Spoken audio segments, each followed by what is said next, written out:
Guys like us, Philip, we gotta be on our own. Seek foolish destiny. That sort of thing.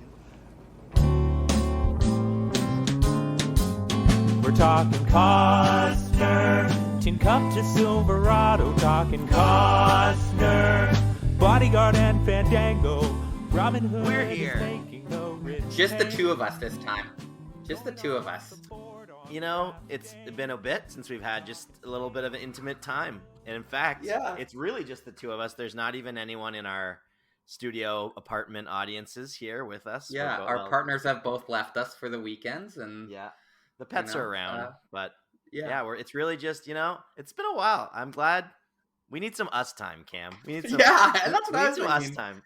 It's date night with Adam and Cam, and what are we watching? We're watching A Perfect World. We're watching the most dude in their feelings movie yet. Well, maybe Field of Dreams is up there. Yeah, but we're getting to today we're getting into real Clint Eastwood's take on dude in your feelings. So I should say Clint Eastwood's directing take and John Lee Hancock's writing take, but.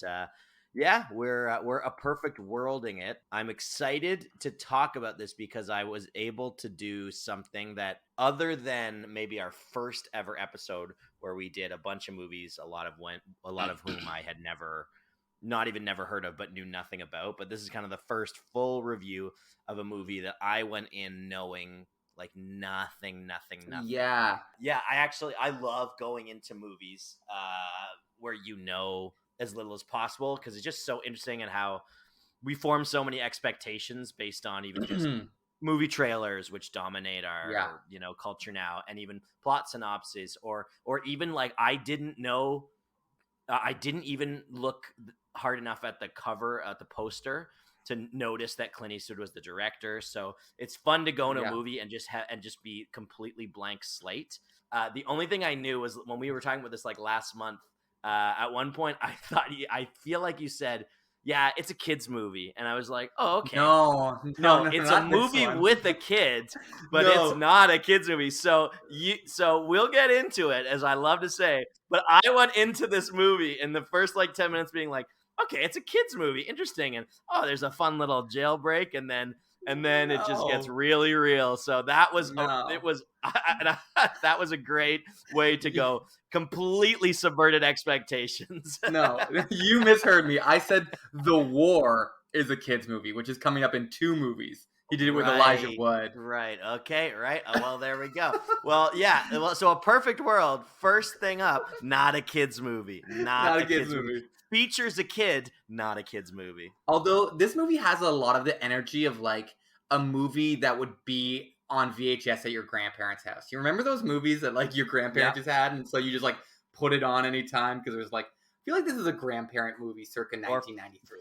For people who have like cottages, and the cottage always has like a few of the most random collection of old VHSs, like The Brave Little Toaster and a documentary about wolves, and then like A Clockwork Orange, and you're just like, what a weird little collection of it's cottage movie kind of material. Yeah. So yeah, I went in knowing almost nothing about this movie, but had you seen this before? I had never seen this before. This was a movie that like I had never even heard of, and didn't know that Costner had done a movie with Clint Eastwood. But it was slowly a movie that like every once in a while somebody would mention it, and I'd be like the real heads, or not even the real heads, just some people would be like, oh, that's a cool movie with him, and be like, oh, I've never even heard of that movie. And then just looking it up and knowing like it's fresh off the heels of Unforgiven and Eastwood winning Best Director. Yes. And it's pretty fresh off of like, this movie kind of ends the big run of Costner's career, I'd say. Like, I think, Bodyguard obviously last month was, that's the biggest hit he had yet, and like and like money-wise, mainstream box office, and that was coming off Robin Hood, which, as we talked, was also a huge mainstream box and office. JFK, and all the way back, really run. Yeah, all the way to really the back to like Bull Durham Untouchables. Yeah, the Untouchables, No Way Out, Bull Durham, Field of Dreams. Yeah, like 8 movies in 6-7 years, and just like, I mean, he was box office gold, and a critical darling for good reason. And this movie, like, it still did very well at the box office. Definitely got good reviews, not across the board raves, but like pretty strong. And the consensus was, wow, this is Costner at his best. Yeah, we can remember that Costner is a really good actor. He's just not this Hollywood A-list that we kind of all want to tear down. It's like, oh no, he does have the goods. For those who haven't seen A Perfect World is about a kidnapped boy who strikes up a friendship with his captor, an escaped convict on the run from the law, while Texas Rangers search for them both. Key players in this movie, we got Kevin Costner. We've got Clint Eastwood, like we talked about, both directed and stars in it. We got incredible, I think, a great child actor here, TJ Lothar. Never seen him again since, but I think he's just so endearing and good in this. We got a turn from Laura Dern, who's having a big year. She has Jurassic Park this year as well. Yeah. She's kind of coming off David Lynch stuff, some David Lynch films. And then we got an early performance from one Bradley Whitford. Yeah. And I had to look up because I was like, is this the same year as Billy Madison? Oh. There's a lot of Eric from Billy Madison vibes in his character. But that would actually be a couple years later. So certainly in his research and character work, he would have definitely drawn on this role for Eric and Billy Madison. I believe. You can connect those dots. Like I said, we've got Clint Eastwood directing. He is just coming off of Unforgiven. It's also the same year he did In the Line of Fire, where he plays a Secret Service agent who's dealing with the trauma of like not saving JFK while he was on his watch. Yeah, so right. There's a lot of presidential Secret Service assassination crossover things. There could be some of our multiverse reviewing there almost. Yeah, the movie was written by John Lee Hancock. He's had a pretty great career as a screenwriter and director. He did The Blind Side, a movie I absolutely hated. Yeah, that's not a great movie. It's for a lot of reasons, but it sucked so bad. Don't see it. And a pretty weak Best Actress win for old Sandy Bullock, who I love Sandra Bullock, don't get me wrong. Yes, I agree. She gets really she's great. She is great. The Blind Side is not. He also did The Rookie, which in my opinion should have been a Kevin Costner movie. I've always said, starring budget Kevin Costner, Dennis Quaid. Yeah, when I was looking up John Lee Hancock stuff and I saw The Rookie, and I was like, oh yeah, he reunites with Kevin Costner. Wait, no, that's not Kevin in that movie. Feels like it should be. But he does reunite with him on The Highwaymen with Woody Harrelson, which is a Netflix movie. I kind of liked it. Jack and Green doing the cinematography. This is like Clint Eastwood. He's got his group of peeps that he just goes to. Jack Green did Unforgiven, Bridges of Madison County. He also did Twister. So he's really hitting Twister kind of Texas, Oklahoma plains movies with Unforgiven open and fields, Twister. Long grass. Yeah, he knows how to shoot that. And we got a score by Lenny Nias, who also Unforgiven, Heartbreak Ridge, Bridges of Madison County. The movie was filmed between April 29th and July 16th, 1993. It was released November 24th. Almost exactly a year after The Bodyguard. It has had a budget of $30 million, an opening weekend of $8 million. Worldwide gross, again, did pretty good. $135 mil. Nothing to sneeze at. That's why it's it's interesting how little I knew about this, and I think how little this gets talked about, because it is certainly critically reviewed and did fine at the box office, especially in the 90s. You didn't have to make and a movie like this. Like, it's not, you know what I mean? It's not an action, it's not a date movie. It's it's a slow meditative movie on trauma and masculinity, and it's not really the type of movie you expect to fill all the seats in the theater, but it sold. It sold well. But that's a very that's the Clint Eastwood directing wheelhouse, and That's why I think it's funny that this one seems to kind of get lost amongst the especially his run in the 90s and kind of early 2000s as a director. I kind of found it interesting that this one sort of gets lost in the shuffle. It's number 9 for Costner all time, both on just box office and adjusted box office. So again, it's like in his top 10 highest grossing movies ever. Sold a movie like Bull Durham or No Way Out. Mm-hmm. Eastwood says it's one of his favorite movies he directed. It was on a lot of lists by good reviewers of like best movies of the year. It got no love at the Academy Awards, and we can talk about. We'll talk about maybe why or whether it deserved it or whether it didn't. It was a absolutely stacked year for the Academy Awards. We got like Tom Hanks winning for Philadelphia. We got Daniel Day-Lewis in The Name of the Father. We got Anthony Hopkins, Remains of the Day. Schindler's List came out this year. Jurassic Park came out this year. What's Eating Gilbert Grape? Like big year. This is the year, famously, that Tommy Lee Jones wins for The Fugitive. And I love Tommy Lee Jones. I love Tommy Lee Jones. And we talked about maybe he was JFK. And we talked about maybe he was robbed for the JFK Oscar, and that the Fugitive one might have been a makeup Oscar. Yeah, and he is great in The Fugitive. We got both Ralph Fiennes and Pete Postlethwaite in the best supporting actor category. I for a minute I was like, you know what? We've seen it with kids before. We've seen kids get the best supporting actor nomination. Mm-hmm. There was part of me that thought, I think T.J. Lothar might have deserved one. Really? Okay. All right. But this is the same year that Leo does What's Eating Gilbert Grape, and I don't think they're going to put two like kids in that category. Yeah, that's probably true. I mean, I don't know the inner workings of the politics, particularly in 1993, but that kind of that reads for me that they would go there, and we'll talk about it as we get into it. But I certainly think, I mean, when you look particularly, I actually think Rafe in Schindler's List and Pete in The Name of the Father, I think those are two of like the best performances I've ever seen in my life. They're great. Yeah, so nothing against Leo and Gilbert Grape, but what a stacked year.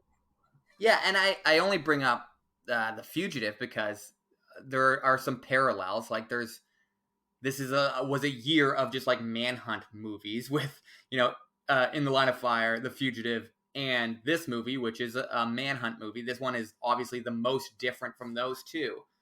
But we've got these three movies that are all manhunt movies, and you would think that this movie kind of feels the most like a prestige Oscar movie with, Clint Eastwood just coming off his Oscar, and Kevin Costner at his height just won an Oscar for directing, just a couple years before. But movies like In the Line of Fire and The Fugitive, which seems so much more like popcorn action movies that the Oscars don't normally honor, actually had quite a few nominations and wins. It's just surprising to see. I'm not sure if this movie deserved any more Oscar love, but I'm surprised it didn't. It was entirely unnoticed. Yeah, I agree. This one feels like what would have been a little more of the Oscar darling. So maybe they thought we've seen enough of this Clint guy. We gave him his Oscar. We've seen enough of this Kevin guy. We gave him his Oscar. I do think I think those could be real reasons. Yeah, there's real fatigue. All right, we open the movie. Costner lying in a field. We see money floating around him. We see a Casper the Ghost mask right beside him. He's looking up in the air. We cut to a little boy named Philip at his dinner table with his mom, with his sisters, talking about what they would go for Halloween if only they could. He said, he says he just wants to go 1 year, and his mother says, no, it's against our religion. They're Jehovah's Witnesses. They don't do none of that tomfoolery. Yeah. There's a knock at the door, we see the other kids his age, and he's just looking at them. If only I could be with my buds. Because he knows one of the kids, too. He knows one of the kids, One of the kids from school, which is really sad later They're going to come back and egg his house in a minute. Yeah, well, they didn't give him any tricks, so they got to get or any treat, so they got to get a trick, you know? Yeah. Those are the rules of the game. Especially in the 60s here. And you know what? They're just water balloons. I thought they were eggs, but they're just water balloons. But I thought they were eggs, and then I thought they were pee water balloons, and I was like, when will they have time to fill all those things up? So I think they were just water people. Just chug a few RC colas, and you gotta go. But he does just look so sad as all the kids from his school just throw water balloons as he just stands in the window, just emotionless. Right away. He's got he's just so endearing. He has just a face that is very magnetic to the screen, and you just immediately deeply want only good things for this kid. Yeah.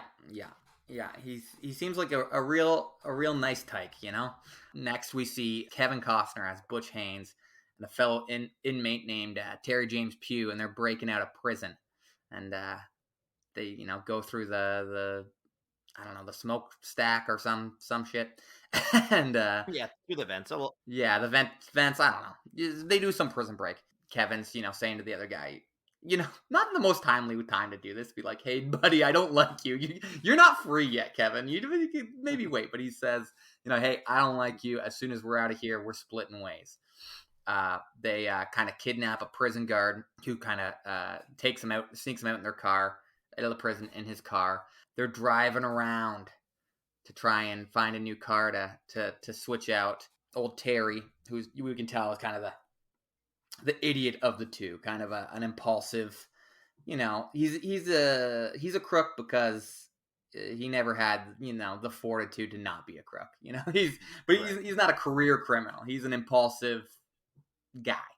And he breaks into old Philip's house while his mother is making breakfast in the morning to try and get the keys. And he's just a bit of a creepy dude, Before the light, before you see him kind of more in the light of the house, he had real Michael Rooker energy for me, and I was for sure. I was like, why isn't it Rooker? Rooker could have done this. This guy plays it great too. Yeah, but I just literally thought it was Rooker, especially this era, like early '90s. Rooker was working a lot back then before he had his what a JFK, Exactly. So I'm like, we're getting a reunion here. As this guy is kind of assaulting Philip's mother, Philip wakes up, and there he smacks Philip to the ground, and then we see Costner as Butch Haynes come in, slap the guy in his ear or whatever. The really tender moment, it's good. He breaks up the fight, and then he tells Philip, grab that pistola off the ground and point it at me. Well, okay, Philip, reach down and pick up that pistola for me. Point it. Now say, stick 'em up. Stick 'em up. Perfect. But one of the neighbors has seen this commotion. He comes in, and this old timer with a big old rabbit rifle, big old shotgun. Butch picks up Philip and kind of uses him as a shield and says, "You're gonna shoot the boy. Just let us go." They break out and they say, we gotta take a prisoner with us. We'll never get out of here. The whole neighborhood's woken up, and they take Philip and they flee the scene. They're on the run, and we just see more of this Terry James Pugh, just shooting off cops. Like, you guys ever heard of sleeping in? Yeah, that's a great line as they're rolling away. Yeah, just making more. He wakes up more people. Yeah, exactly. Making more of a commotion. Yeah, just like a real outlaw bandit from the Wild West, just shooting off his pistol in the air. We cut to who else to play the grizzled old sheriff, Texas Ranger? We got Clint Eastwood. Yeah, if not Tommy Lee Jones, who was busy. If not Tommy Lee Jones, if not Tommy Lee Jones, you just get Clint. Apparently, Clint Eastwood didn't want to do it. He only took this piece because he had just starred and directed in a big epic. He's like, okay, I'll just direct this one. And Kevin was like, nah, you got it though. Yeah, but you got to play this part. And it is a much smaller part, so he agreed. But so we see Clint Eastwood as Texas Ranger Chief Red Garnett, and he meets great name. Sally Gerber, played by Laura Dern. and Laura's been sent by the governor as a criminologist. There it is, criminologist for the state. And this is just the classic trope of like the hard-nosed cop who just has years of experience on his side, and just like some pencil pusher coming into his office. Yeah, just somebody who's got newfangled theories on criminal profiling and digging into the psychology, and he's like, what's this old shit? This is a manhunt. You feel it in your bones when you're hunting a man. The sweetest meat. You feel it in your bones. You sniff them out like a dog. And so we just see that very typical cliche relationship. But what are you gonna do? We're not trying to reinvent the wheel. It works. Yeah, we're not trying to reinvent the wheel here. Not in this part. I think there's other parts of this movie that are certainly against the grain, but this part is it's kind of the nice soft blanket we use to tuck ourselves in, so we feel safe in the movie. We're like, yeah, I get this. I know where I am. I know what I'm watching. Also along for the ride is an FBI agent by the name of Bobby Lee, Agent Bobby Lee, played by Bradley Whitford. We could just get the sense of this guy is a real scumbag, as all feds should be. Yeah, anybody in a suit and sunglasses. Yeah, especially if you're like in the South and like you're like, okay, Texas Rangers, let us handle it, states' rights, and then anybody from the federal government, there you go, would be real bad. But they've just kind of taken over this campaign RV from the governor's office, and they're going to use it as kind of their office on wheels. They say, oh no, the governor needs that for this parade. The President Kennedy's coming to Dallas. So we're literally like 2 days away from the Kennedy assassination, I guess. That's what I was going to say. I was like, we got lots of JFK crossover exactly. here again. That's not even mentioned again in the there was a part of me going, is that somehow going to like peel into this movie? And then as it went on, I think it's just like a little sort of an early Easter egg there. Yeah, a little dash to be like, oh, by the way, and this all happens the same day that this historic thing happened in your country. But yeah, that kind of sets us up. We've got this hard-nosed, experienced Texas Ranger and this new up-and-comer Sally Gerber and this kind of dark, shady character from another agency, all there on the manhunt to find Butch. I know that this has come up a lot, but really just deep Gardner Barnes energy here coming from Butch. Like, yeah. I know we've referenced it before in like passing in some films, but this really could just be the sequel to Fandango. Like, the car they're driving is pretty much the Fandango car, and they're in Texas. Like, it is just exactly like going to that well, which is like interesting because this movie is also, I love it when actors do kind of the dissection of the thing that they're known for. Does that make sense? Yeah, absolutely. Like they do a role that is purposely kind of self-effacing and analyzing the thing that they're good at. Kind of like Brad Pitt playing a guy who's like supposed to be the critic of male ideals in Fight Club, and yet it's Brad Pitt who is the male ideal in Fight Club. Exactly. It's like those things that kind of intersect, and like it's interesting to see him go to the well on this character type of like what we've said, dirtbag Costner very well, but also then go, okay, let's really analyze it. I have no sense of this movie going in, except as we talked about, thought it was a kid's movie. Immediately learned it was not. Okay, so we passed that. But very interesting experience just kind of going through this first act and sort of getting the feel for, again, with no real knowledge other than I had seen the kid on the poster. So I'm like, when they grab him, I'm like, okay, I get that this kid is going to be featured prominently in the movie. But Clint Eastwood coming in and the manhunt part like that, it was a very interesting experience going in and just kind of going along going, oh, okay, I think this is where it's going. And so I was very in on the first act of this. I thought the pacing was really good.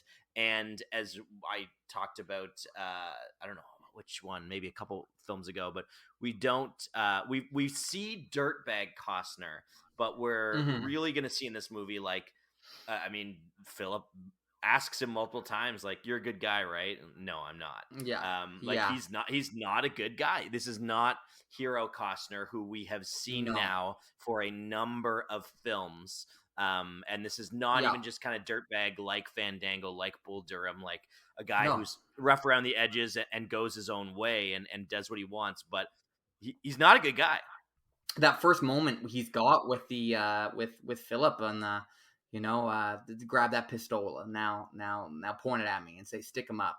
It's just like you really get, okay, this guy, he is a breed apart, as he says later, from Terry. He is not the same guy, but on paper he is, and you see that real protection and like the innocence that wishes could still exist almost. I just think him and Philip are just incredible from the get-go. Yeah, and I think that a lot of credit does need to go to Costner here. There's the cliche that people know about, don't work with kids and animals because they're unpredictable, they'll upstage you, blah, blah, blah. It is, I think, particularly, I don't think TJ Lowther is bad by any stretch of the imagination. I think you're a little higher on him than me. I think as this goes on, he nails some of his key moments later on, but I do think it's a testament to Costner's performance. I think he draws out great performances in these different scenes. I mean, so many of these scenes as we go in this movie are they're just in a car, and it's really him pulling along, almost a silent like companion for a lot of it. Yes. And so I just think that you're right in that scene with the stick 'em up and these scenes early on with Terry still in the car. I just think he carries a lot of weight and he really, really nails it. So big props to our boy Kevin. We're on the road. We're on the road with the boys. It's a boys road trip. And in many ways, this movie is, it does follow it's a road trip movie. For sure. And so it isn't as fun and lighthearted as many road trip movies. And as Fandango, let's say. Yeah, it's Fandango, but no skydiving, no bird dogging. Well, some bird dogging, actually. Quite a bit of bird dogging, actually. I was about to say no big dance scene towards the end, but you know what? There is a big dance scene towards the end. So that's true. So we're in the car with Philip and Butch and Terry. And there's a great scene where Terry's in the back, kind of, trying to run his mouth, and Terry threatens Butch, and Butch looks back and goes, Philip, take the wheel, which is great. And it just in this big old 60s car, this gigantic steering wheel, and Philip like looks around for a second, but then after that kind of doesn't miss a beat and just like, all right, I guess I'm gonna drive this car for a second. Which literally also happens in Fandango. Remember, Dorman takes the wheel and he goes to the back seat to break up the fight. Yeah, that's right, man. Yeah, it's been almost a year since we watched that, so it's I'm due for a Fandango rewatch. For sure. So he looks back at him. Butch does at Terry, and he says, 2 seconds, I'm gonna break your nose. That's a threat.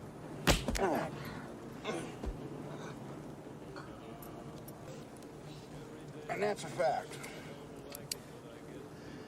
I'm gonna kill you for that. And that's a threat.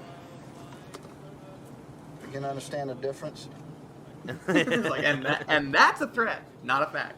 Yeah, it's great. From there, you're just like, all right, this, and we get to see like this little boy like looking up at this guy, being like, oh, I've never seen a man act like this before.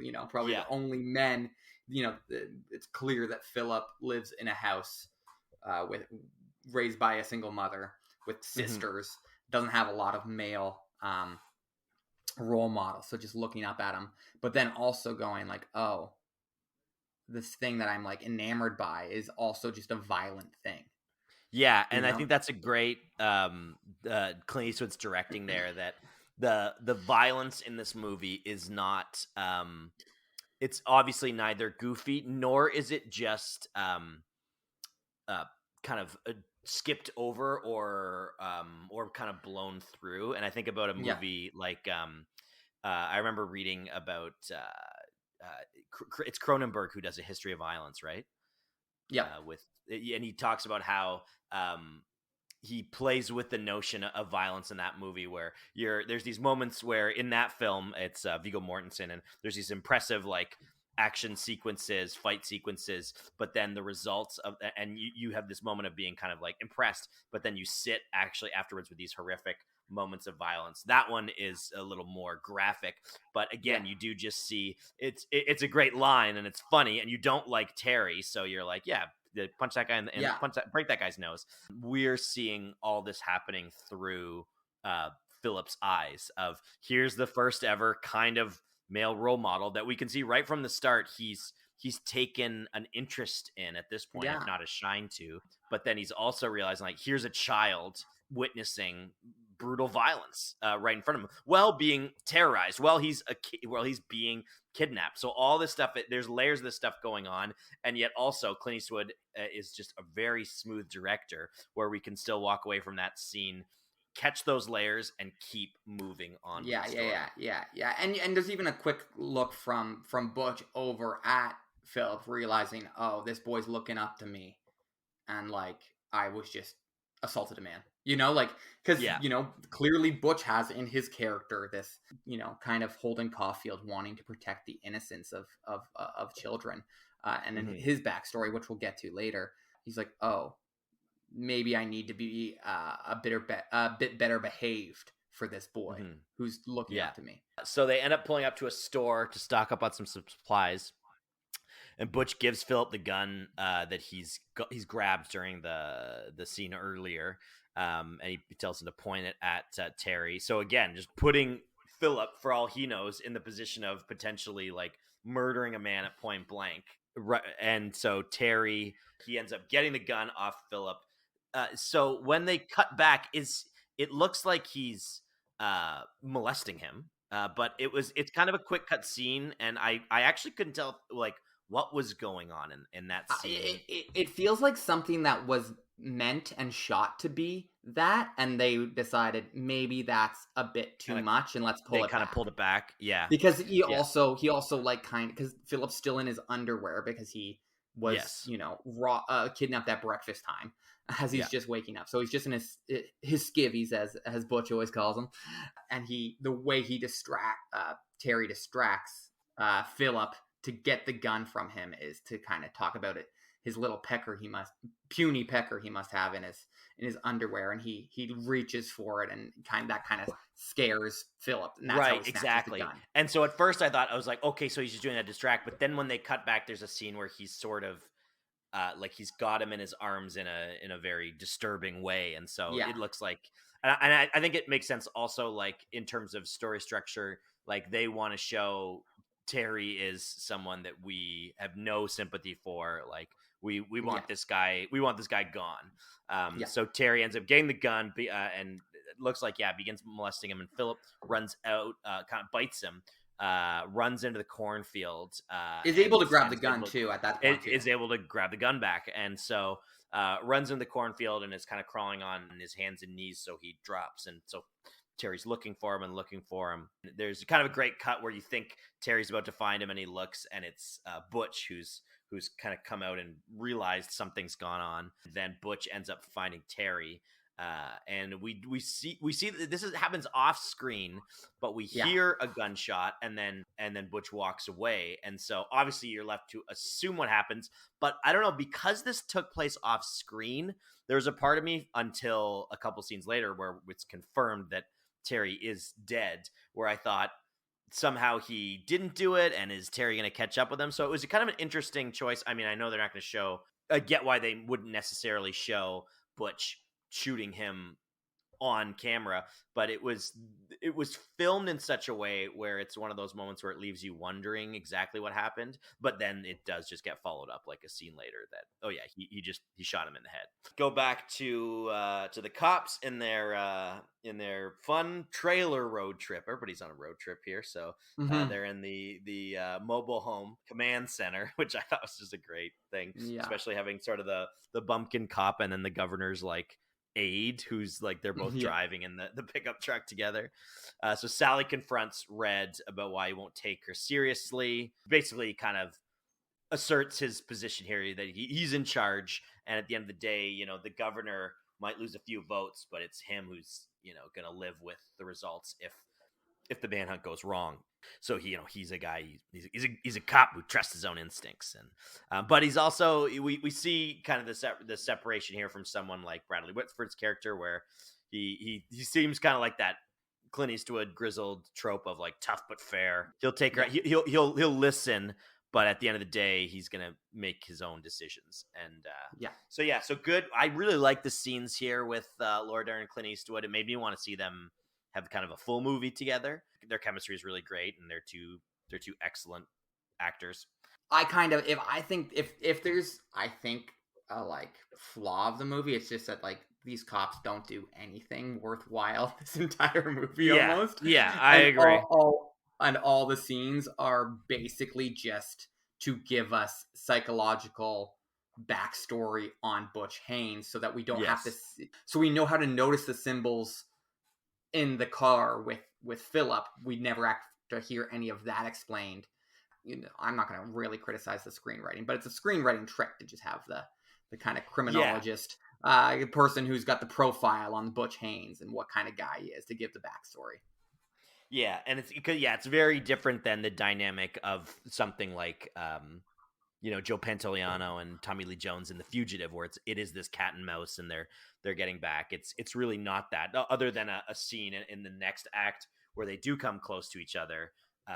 They really, other than 2 times in the film, never cross paths, these two groups. But yeah, I did like the and that's the thing. I think they started to flesh out some characters here with Sally and Red. I don't think it quite gets finished off, and it is a long movie, and so I don't know. I'm not saying necessarily that they were lacking scenes or this needed to be a longer movie, but I felt like there was some character development started here, not really finished with Sally and Red as the movie goes on. But we'll see. Now it's just Butch and Philip, just a 2-man operation. And Butch tells Philip that his car, I really like the scene, his car is a time machine. It can bring them into the future. Out there, that's the future. And back there, well, that's the past. If life's moving too slow, you want to project yourself into the future, just step on the gas right here. See? And if you want to slow her down, well, hell, you just step on the brake here, and you slow her down.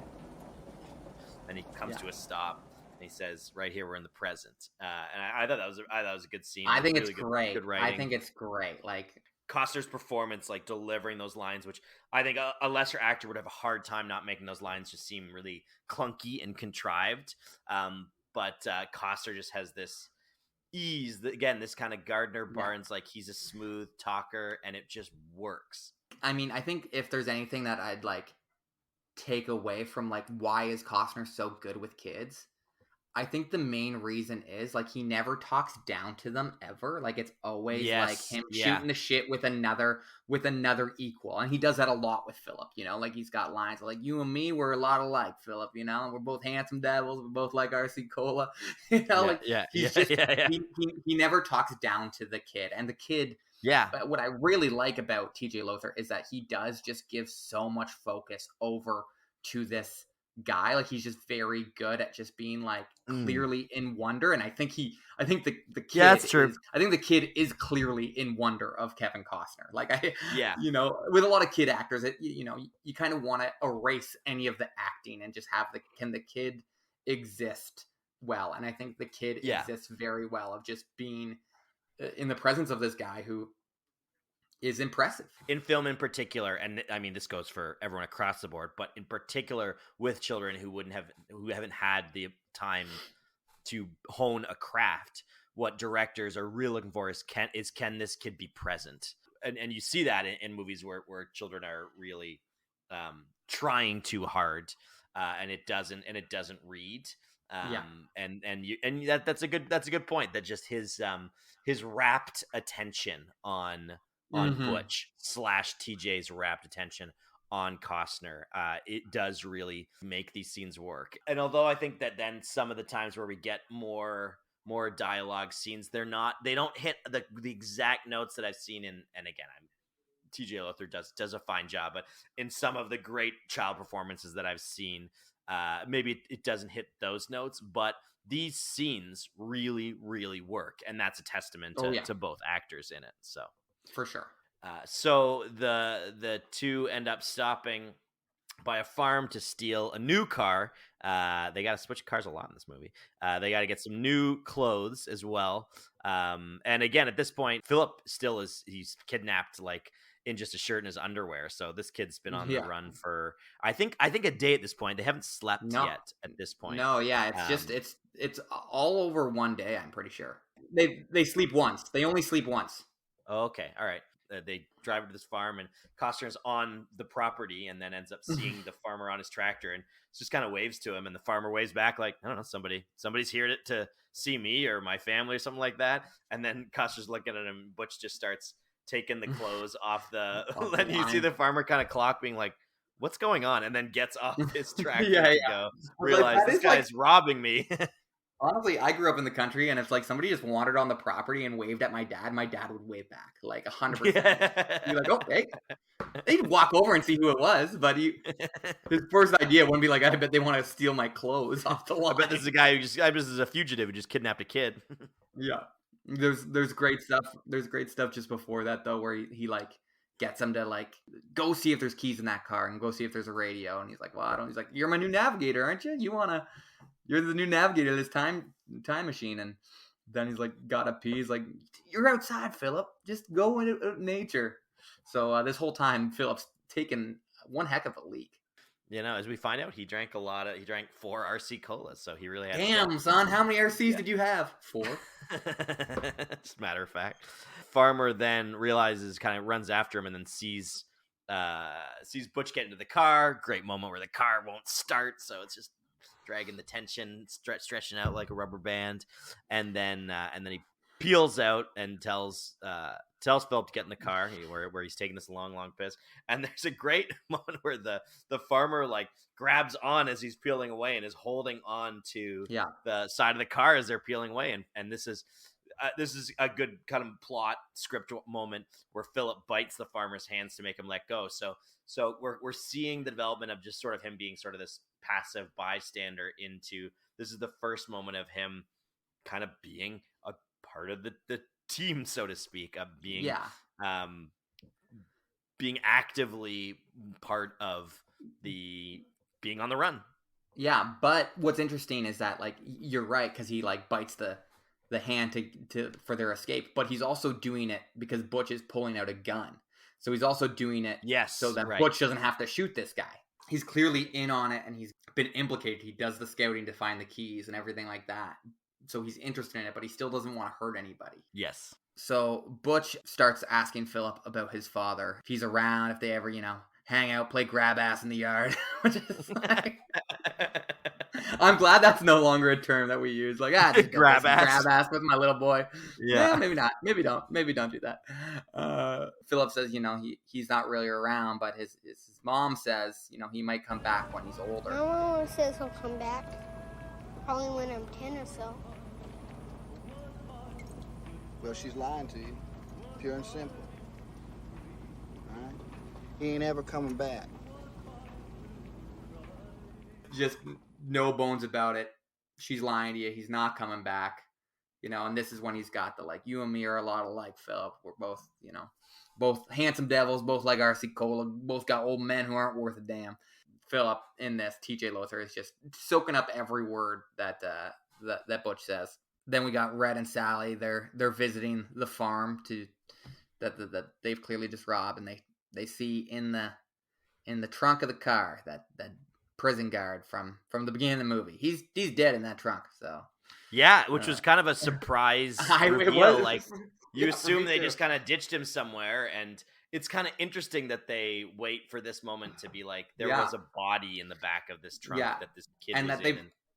It is an interesting thing to be like, oh, we're getting to like this Butch Haynes guy, and we're realizing why he's different than Terry. But at the same time, he's been driving around a body that he's clearly implicated in.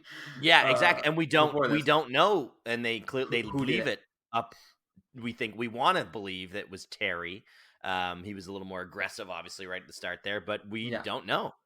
No, and no matter what, like he's still implicated in it. He's still an accomplice. And then we got Butch and Philip. They stopped by at a store called Friendly's, which I just love, this little small town Texas store. Right outside, did you see there's a wall mural that says Bull Durham?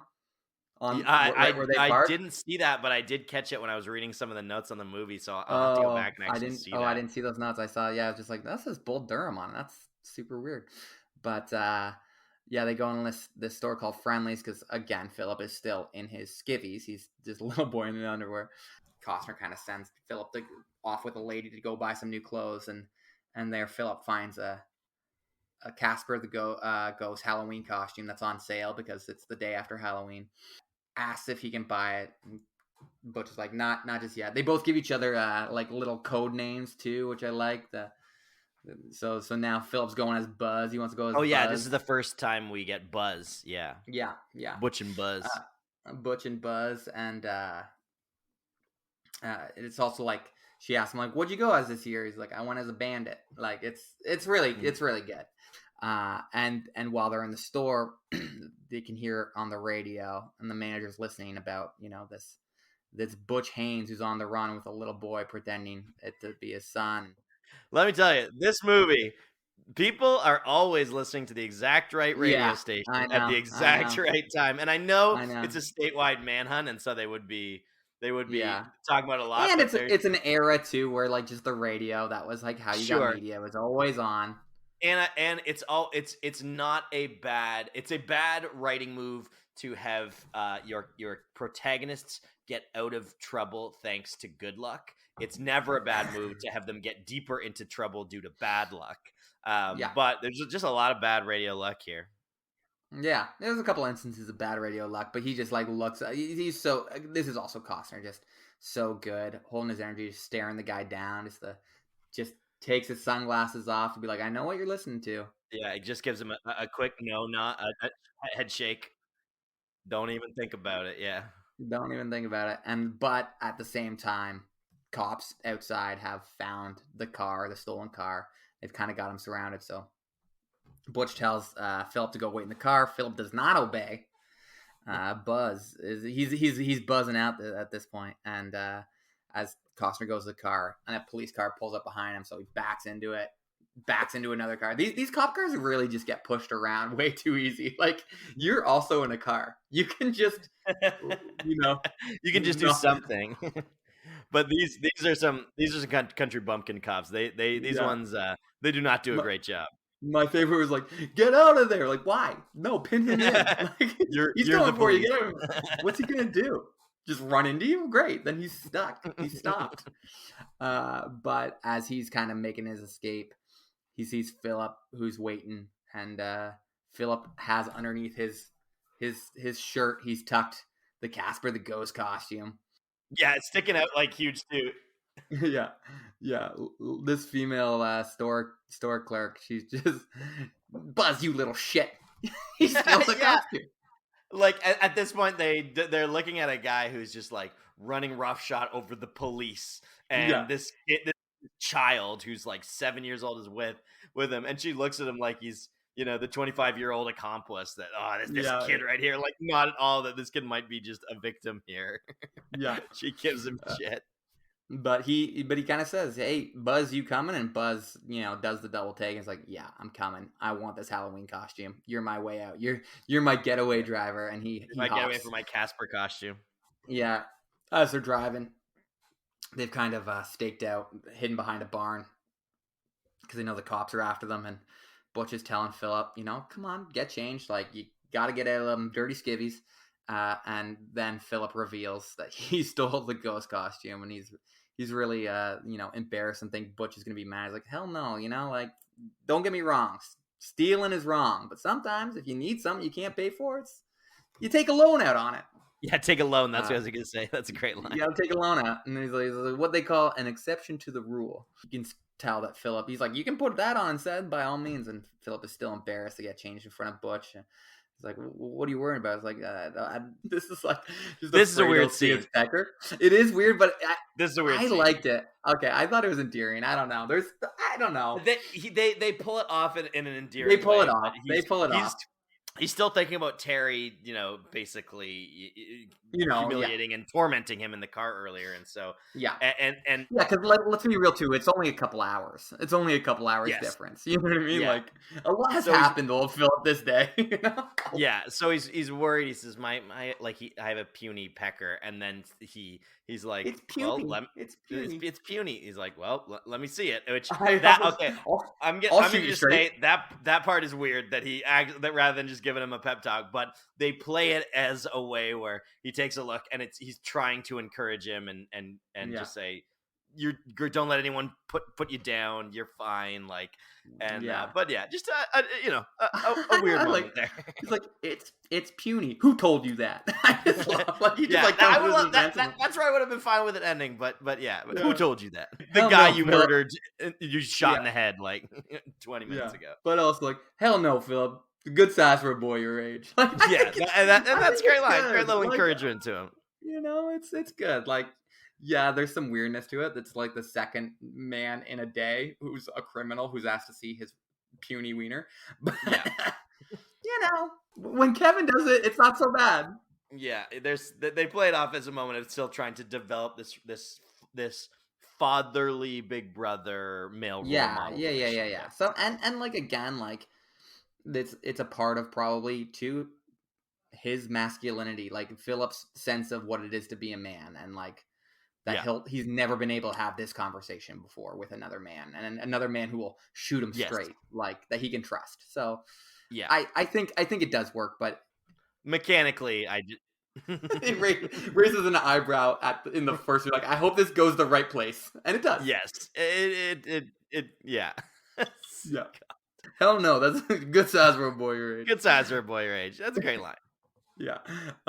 Next, we've got kind of Sally. She's kind of started doing her kind of criminal profiling work, and we hear Butch's kind of the backstory of Butch, and that he was this boy who grew up in this Louisiana bordello, and his mother was worked there, and that he ended up shooting one of the Johns who was abusing his mother, and then he got off because everybody decided it was best that guy died anyway, so they just swept it on the rug, and he's doing fine. But then his mother dies, and goes to live with his dad, and his dad is a career criminal, and then he ends up going on a joyride when he's 12 years old. Sees a car he likes, and instead of kind of getting a slap on the wrist or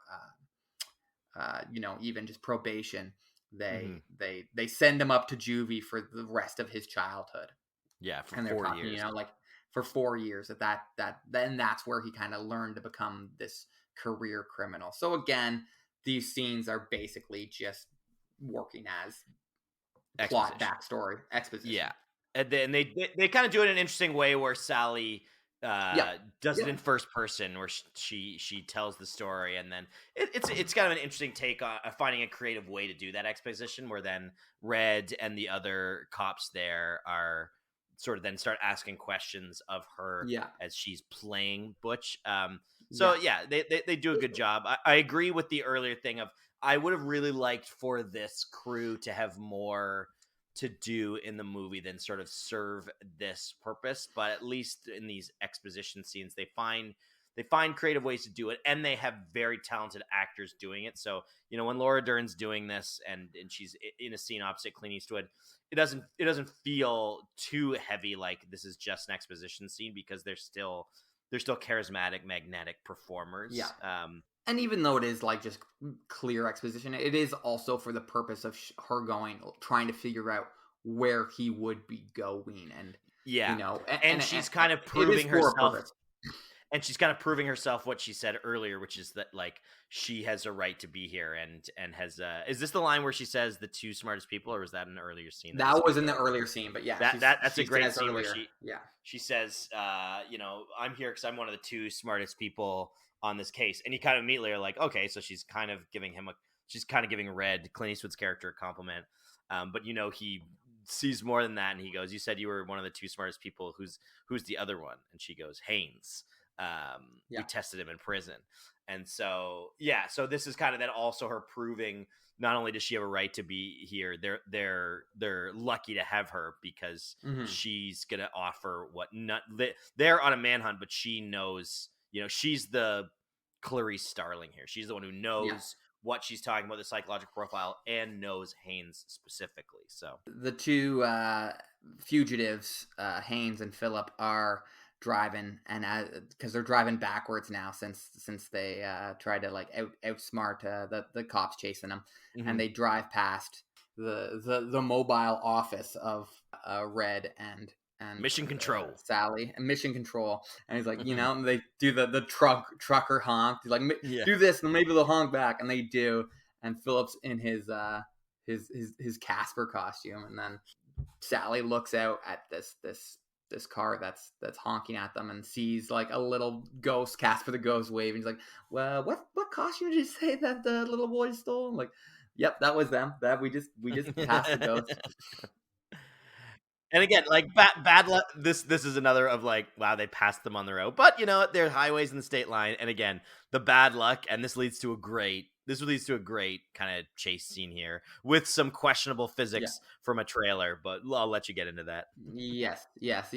So they take off down the road, and we've got the Texas Ranger deputy, and then the deputy from the governor's office, he's like, no, take it slow. You can't go that fast. You can't go over 60. You'll just lose it.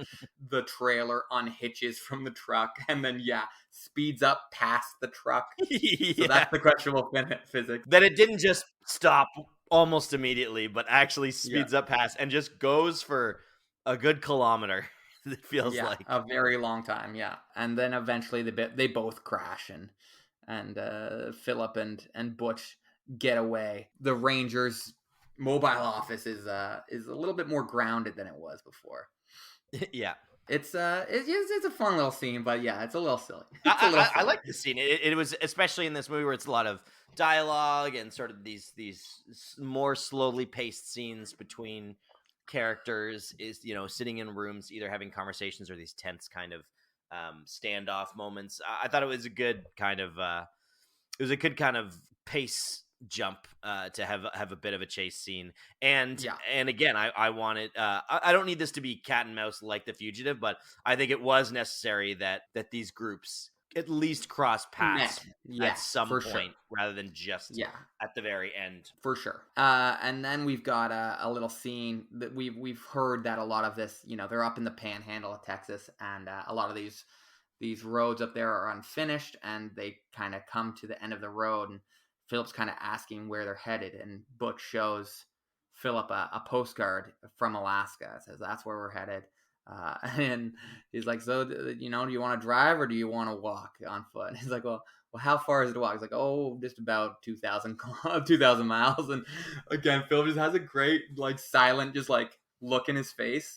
It reminded me of one of my nephews just like looking at me like I'm insane for suggesting something when I'm clearly kidding, just like not getting the sense of humor at all.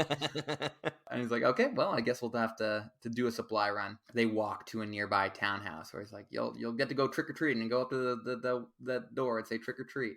Again, him implicating and using this child in a crime, but they go to terrorizing a poor woman. Right before, he's like, we're gonna go trick-or-treating, and Philip's like, I'm not allowed. He's like, what do you mean? Trick-or-treating, why not? Against our religion.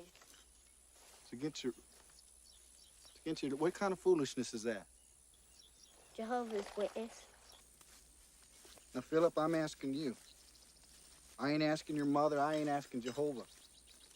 You want to go trick-or-treating or not? I didn't ask Jehovah. I didn't ask your mother. Do you want to go trick-or-treating? Again, that's Gardner Barnes energy. That's pure Gardner Barnes energy right there. And this begins kind of this theme of like him taking Philip under his wing and showing him all the things that he thinks a kid should be able to do, and he doesn't want. It's this weird juxtaposition of like living fancy free and being allowed to do the things a kid should be allowed to do, but through a context of like a violent criminal lifestyle. It's exactly, You know, like Philip's not able to be the kid he should be, but he's protected and has innocence and has safety with his mother, but is shut out from all these other things. It's sort of that middle act of Pinocchio when when Pinocchio gets to go and experience like all the things he thinks are amazing, but it's kind of this dirty, greasy world that it's not really all it's cracked up to be, or in this case, kind of comes with the catch of the trauma that's happening as he's doing it. Yeah, and it's interesting as we know then from this point about Butch Haynes' childhood that he probably got to do, especially when he went to live with his dad, probably had some other joy rides and other moments of getting to go do whatever he wants. And there's something to be said for that, of this kid who we've seen like wants to go trick-or-treating, like wants to be able to play with his friends, but you have sort of this huge pendulum swing on the other end of the spectrum of the life that Butch led, which was also like tragic, much more tragic in so many ways. And later on in the movie, when he starts talking about his mother towards the end and says, you know, like she's a good mother. You have a real Clint Eastwood does a really good job of sort of the nuances and the shades of gray in these characters, that he does get to experience these great things, and there's something like beautiful about that. But at the same time, you know, Philip's also here saying like, my life is fine. Like there's things that I want to experience, and I'm glad that I probably have now. And he cares more about Butch in the end in this movie than he cares about experiencing these things. And so it's a lot of Butch projecting what he thinks on, and you can see these great moments where, you know, Butch knows what this kid should be experiencing, and then you can see he starts to question how much of this is my own trauma that I'm just projecting out onto the world. So Costner picks up on that, obviously, in his performance, but I just think Clint Eastwood is such a good director, and he's able to flesh these things out. I think it's more fleshed out even by him than Hancock's script, which is also really good. Butch finds out, kind of pulls over at one point and notices that there's a roadblock up ahead, and where he's pulled over, there's a family picnicking in a field. This family was kind of my favorite, like, road trip meetings of the whole thing. Yeah. He meets this and dad, and they're also conveniently just over the hill from a roadblock too, right? Like this is like, there's a roadblock, and just down there is a family picnicking. Like that's a coincidence. yeah. So there's a father and a mother and two kids, and again continuing this theme of family and parents, and particularly fathers and children, where we really get into. Philip is sitting in the car, or Haynes goes and looks at the roadblock, and then kind of notices the family, and Philip accidentally pushes the car into neutral, and it starts rolling backwards, and so Haynes goes chasing after them, and the car looks like it's going to collide perfectly with this other family's car, and so this dad tells the wife to get the kids and get out of the way, and Butch is running after him, and the car ends up missing this other family's car, kind of going up a hill, and it's able to stop. And what's great is you think that's kind of just like the end of the scene where we get the close call there. But then somehow, like, he gets it because he's backed up onto an incline hill, and then knocks it again. And so Butch is starting to just talk to this guy and do his whole shtick of, I'm just out with my son, and we're just out for a casual drive. And then the car starts to roll forward again and almost crash into them for a second time. And sort of this interesting moment where Butch just stands in front of the car as it's barreling towards him, telling Philip to hit the brake. And it comes to a stop just before him.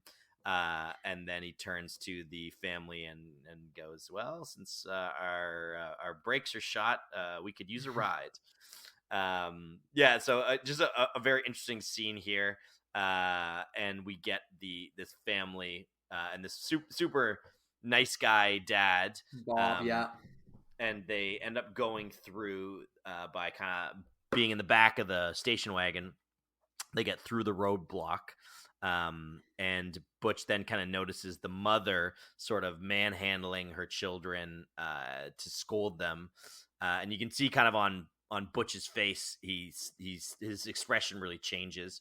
But then we also watch after that happens, we watch the dad kind of sort of try and smooth things over, and because it's a new car, and the little girl spills pop or juice in the new car, and Bob's talking about how it's my new car, and he's like, that's okay, honey, daddy still loves you, it's okay.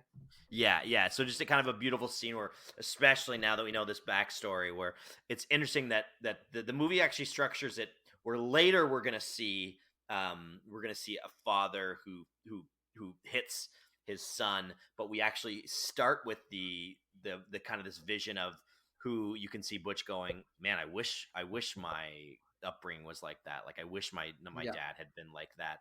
And we see this really, really beautiful moment with a father and his children. And so Butch tells Bob, that's what his name is. Butch tells Bob he needs just one last favor, and it's a fucking perfect cut of just need one last favor, and then it just cuts to them, the family standing with all their luggage on the side of the road, and he's just pulled the gun out and told them they got to get out of the car.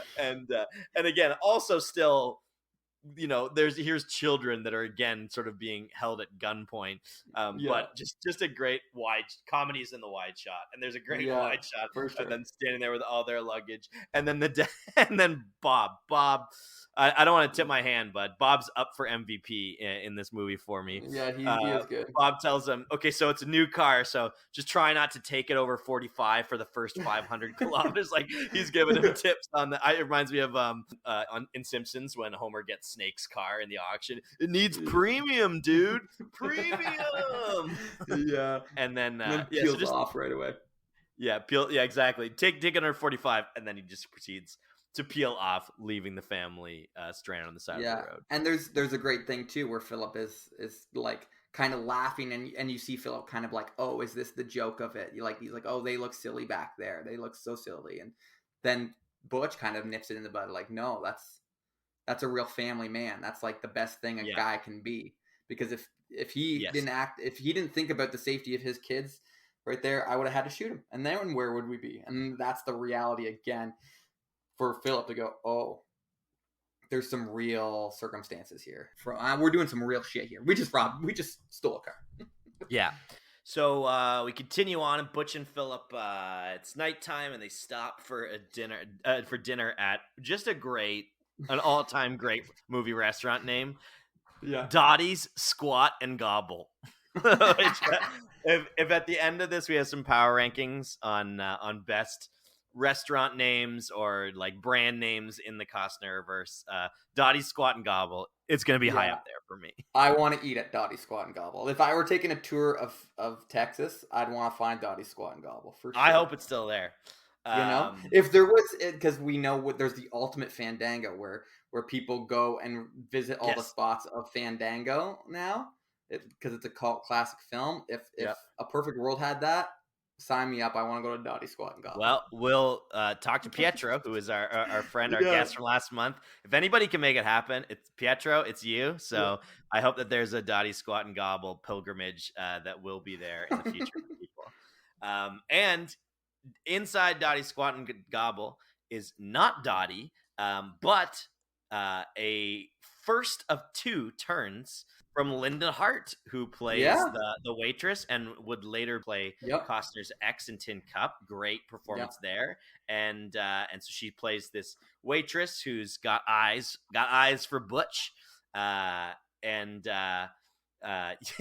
our notes here we've got written Butch seduces the waitress. I'd say it's he takes two to tango here, because she eats a pickle. Puts that energy. Yeah, she eats a pickle in a very, very very risque fashion. And so it's just kind of a great scene where you can see and again, really, there's this great scene where you can see there is just this moment of hesitation on Butch, because because she's not Dottie. What's her name? Eileen.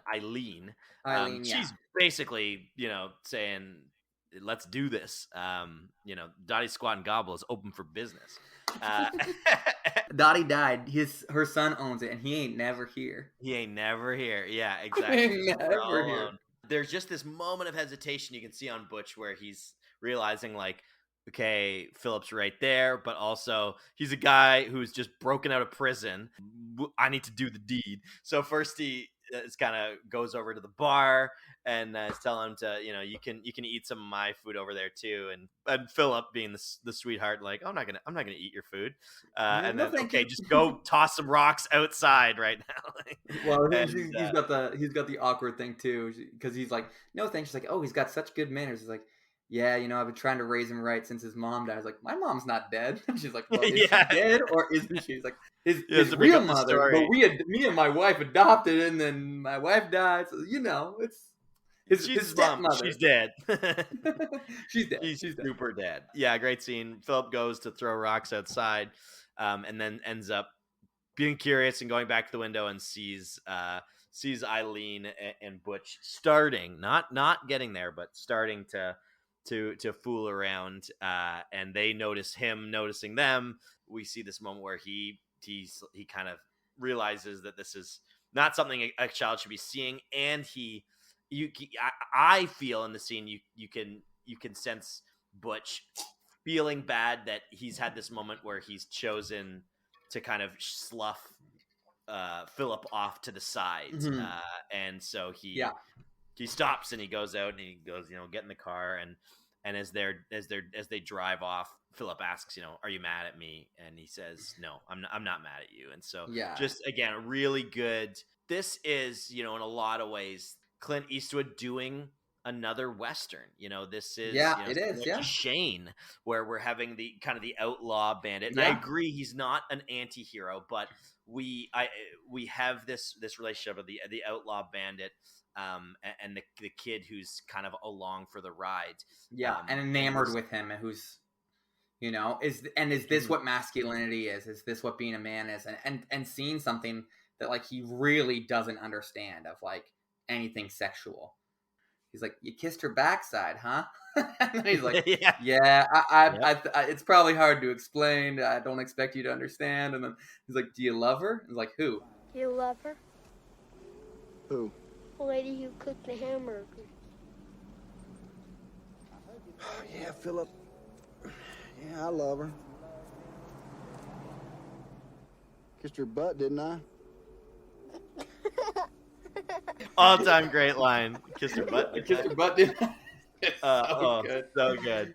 Yeah. So again, they taking these themes, and in so many ways, this is, the sheriff hunting the outlaw, cowboy. Even the shootout scenes and the chase scenes with the cops, like, this is Clint Eastwood doing a modern Western in a different way than Unforgiven was his modern Western, but also really critiquing those tropes, like you said, of violence, of masculinity. This kind of sequence was one of my favorites through the whole movie. For sure. And I think what this movie also was getting to is, like, also, like, the complications of, like, what a role model and mentorship is. Want somebody who's a positive role model to guide you through these hard things, but it's all, has to be at a specific time in a specific way, and it isn't, like, all or nothing. And I think their relationship is just great. I think these two are very good together. Mm-hmm. So after this, after telling him, I kissed her butt, didn't I? They're driving through the night. They find a cornfield, and God bless the 60s of just like, I'm just going to drive straight into this cornfield. And I know he's on the run too, but I'm just going to drive straight into this cornfield and no one's going to know. And so they park in here to sleep for the night. Philip tells Butch, like, that he wants to go home. And Butch says, he promises him, you're going to go home soon, and tells him to make a list of all the things, just like trick-or-treating, that he hasn't been allowed to do, all the things he wants to do, like going to a fair and going on a roller coaster, having cotton candy. Coaster. Yeah, exactly. We cut back to Sally and Red.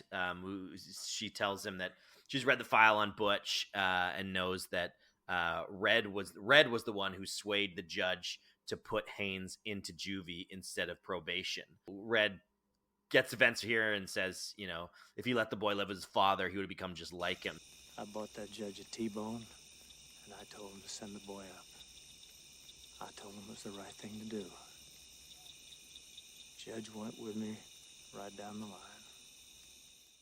It harkens back to him also, that scene earlier when he's like, I'm the one who's going to have to live with whatever happens here. Yeah, that's right. It's like, it's all good for you to make your suggestions, but you're going to go away and sleep at night no matter what. But I have to decide. And so it's him going, I decided that years ago, and I don't know if that was the right thing, but that's what I decided at the time. And I gotta think it was the best thing. Yeah, exactly. We don't know what would have happened if he hadn't, but he is living with the fact that here we are now. That my choices did lead inexorably towards where we are now. Would it have been worse? Who knows? So we get back to Butch and Philip, who are awoken by this was like Close Encounters of the Third Kind. All of a sudden, there's these giant lights that are lighting up the field, and this figure is stalking towards them. And obviously, the figure's in silhouette, so you don't know, is it a cop? Is it red? And they're woken by this farmhand Mac, who offers his pull-out couch for the two to sleep in, and so they end up. He first kind of shakes him off, and then you can tell Philip's like, and he said, I'll feed you in the morning and everything, and so offering a ton of hospitality to him, and Philip kind of convinces Butch, okay, let's go do it. And then we cut in the morning to meet Lottie and Cleveland, who are the family of Mac. Over the breakfast table, Butch notices Mac hit Cleveland, and again we can see that kind of same look come over his face. And there's this really great scene where they throw on this old record on the old Vitrola, and they have this scene where they dance together, harkening back to the great dance scenes of Fandango towards the end. That's right. The old Fandango. They do a Fandango. They don't do a Fandango. They do a waltz. Yeah, exactly. They do almost a Fandango. Lottie, played by Mary Alice, who has been in a ton of films, was in Malcolm X. She's incredible in this. She's in really she's in the Matrix as the Oracle. She's just a fantastic. I'll Fly Away. She's a fantastic actor, and was brilliant in this sequence here, in this kind of last part of the fourth act. So they have this scene where you've got Cleveland. You've also got Cleveland and Philip bonding as kids who want to go play by the river together. You got Cleveland also looking up to Butch as Butch keeps on doing the flip, the skin the cat flip for the kid, which is just so great. So you can see Butch is this charming guy. They don't leave right away. They hang out. They stay with these people, and it don't go good after that. It don't go good, because of course this is happening. They're having this great scene where they're all dancing together in a moment reminiscent of the great revelations on a toilet moment, such as Hank in Breaking Bad. We have another bad luck phone radio moment. Mac Turn off that radio. Turn off that radio, where Mac is listening, and Butch catches that he's listening to the radio once the music stops, and you can see Mac realizing who's in his house. He grabs the knife, a little kind of pocket knife that Mac had, and says, we're on our way anyway, so it doesn't serve you to do anything, just relax, and we're gonna be heading out right now. Shit's about to hit the fan. Yeah, it real do. I'm thinking, okay, we're gonna move on, and maybe they'll leave the house, and then they'll run into a roadblock or something. But a really interesting turn here, where they so Mac comes out of the bathroom, and Butch says, yeah, okay, so it's time for us to go. Cleveland wants more flips. He wants more flips. And so he's hanging out by Butch, and you can see Mac is very worried for his son. He's near this fugitive, his grandson, actually. Killer. His grandson. His grandson. Yeah, that's right. He's near this fugitive who he's just heard has killed at least 2 people, or they think more. Yeah. And so he tells him to come over, and of course kind of doesn't come fast enough, and he smacks Cleveland again. And this this goes like red lights in Butch's eyes. He completely flips a switch here. Butch goes over and hits Mac, pulls the gun out on him, and he's basically about to kill him right there. And then he tells Philip to go get some rope. Philip comes back. This whole scene is just so heartbreaking. Cleveland it's really hard to watch. Crying in Lottie's arms. Mac is there, and Mac is a very you see this character who's physically abusing his grandson, but also just has this really sympathetic look about him. And so you do deeply feel for him in this moment where in this moment Butch is the villain. Butch is not 100%. Butch is not the hero. He's not an anti-hero here. You understand the motivations. Happened. Exactly. You understand the motivations why he's doing this, and we know the backstory, and we know the trauma that's coming up in him, but you just feel so deeply for Mac and Lottie and Cleveland and Philip, who everyone's in tears over this. Yeah, I like how he's like, Butch goes to Cleveland like, you want to flip? Mac is trying to hold. Cleveland's like, nope, he don't trust you no more. You got to earn that, which is, I just think is a brilliant line, because it's like, no, dude, nobody trusts you anymore. You've gone crazy. You know what I mean? Like, exactly. Not seeing that. And then he immediately, when he tells Philip to go get the rope and Philip doesn't move, like him barking at Philip. Yeah, he like, snaps at Philip. Exactly. He's becoming his dad. What TJ Lothar is so good at doing with Philip, and I don't know how much is TJ and how much is Philip. He's got so many tics of when he gets nervous, like he kind of like spazzes up and then like goes and does something. It's really effective. Like whenever he feels uncomfortable, like you can see kind of like a nervous tick. It's very unsettling to watch. I think he's great. Yeah, no, you're right. And this scene is, I think this is I think his strongest scene. Like there's so much going on, and it's not enough to just go, hey, this is the scene where you have to break down in tears. But he does really hold the perfect level and angle of the gravity of the scene in his reaction in TJ's performance here. Yeah, this was my favorite moment for sure from TJ Lothar, and this scene is I think like the scene of the whole movie. And then you think it's going to end right there where he'll either something will happen or he'll back off and they'll leave and he'll storm out, but the scene continues, and then so he grabs the rope. And I think the way that Clint Eastwood doesn't let you out of this scene, and even the close-up shots, you want to follow Philip out to the car to have a breather. You want to cut back to red or something, but you as the audience member are as trapped in this scene as Philip and Lottie and Cleveland and Mac, and as trapped as we see in the cycle of this generational trauma that Butch is a part of, as he is trapped there too.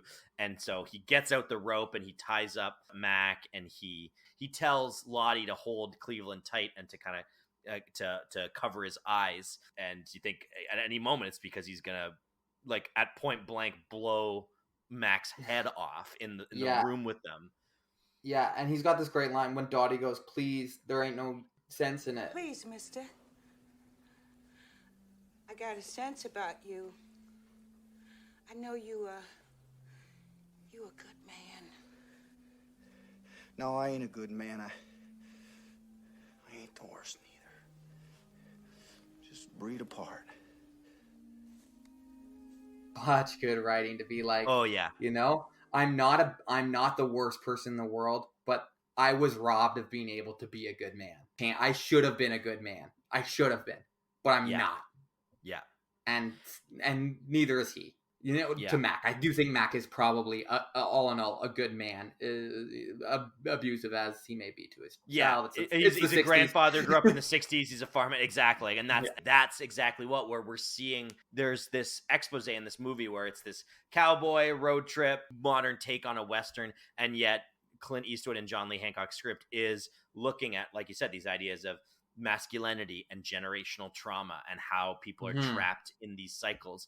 If we're going to be sympathetic towards Butch, you kind of also have to recognize that Mac probably had a dad who was like this too, had a grandfather who was like this too. And so all these people who are tied up and sort of prisoners of their own, of not necessarily their own decisions, but the decisions that were made for them in their lives, which really then bounces off beautifully in what Red is going through, where he's reckoning with the decisions he made, and how that took further choices away, even though he was playing father, playing God with with Butch's life earlier, and he says it was better than him living with his father, but he doesn't know that for sure. There's a beautiful shift in this movie where we really, at this scene, everything starts to really reveal itself as what's really going on under the surface. And for Philip, where now he's been part of this, and we're going to get to the scene where he talks about in a moment where he talks about what a good mother he has, and the fact that he actually in a lot of ways is sort of the luckiest one of the group. And had this never happened, maybe he won't get to ever trick or treat or ride a roller coaster. But what's the cost of everything that he's been a part of, and the trauma of this person that he cares about, who now is simultaneously is his captor, and it has subjected him to this trauma. So. And implicated him, and also in causing pain. Exactly. So Butch ties up, he duct tapes Lottie and Cleveland together, and then goes back to kind of reach for the gun, and it's gone. And you realize it looks back, and there's Philip with the gun, pointing the gun at Butch. Perfect callback to the beginning of the movie. Yeah, exactly. He's grabbed the gun. He shoots Butch in the abdomen and runs off. And so Butch hits the ground, obviously, like a not just grazes him, like he gets him right in a gut shot, as they say later. It's a kill shot. It's a slow kill shot. It's a slow kill shot. It's the cowboy smooth end of the cowboy. It's Shane. It's the gut shot where it's the slow death.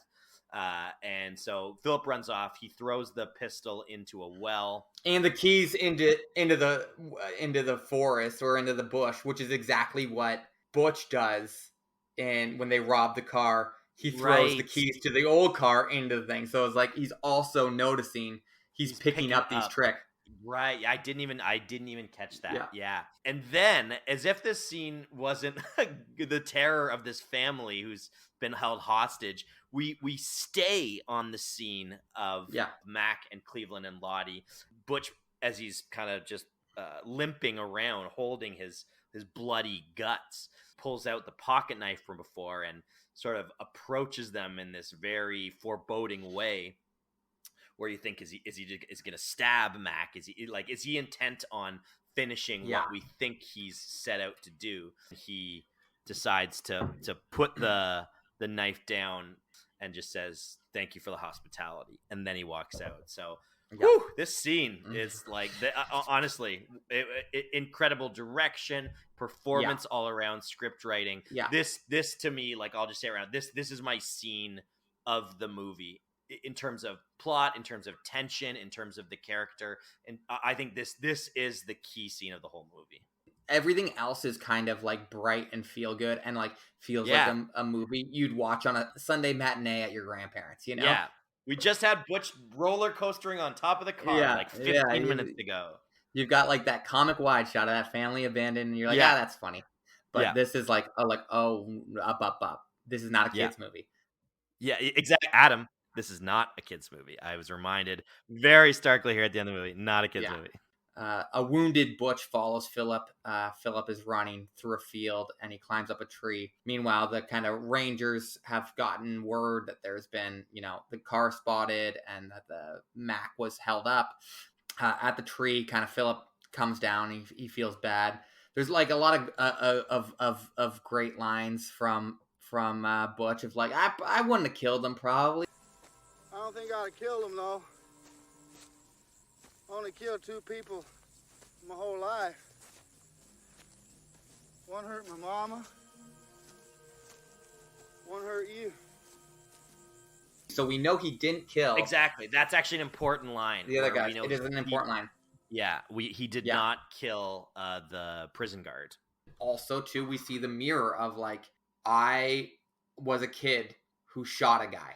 Yes. Philip is a kid who has now shot a guy. That clicking in of like, oh, I was the bad guy that this kid had to shoot. I could be the reason that this kid becomes me.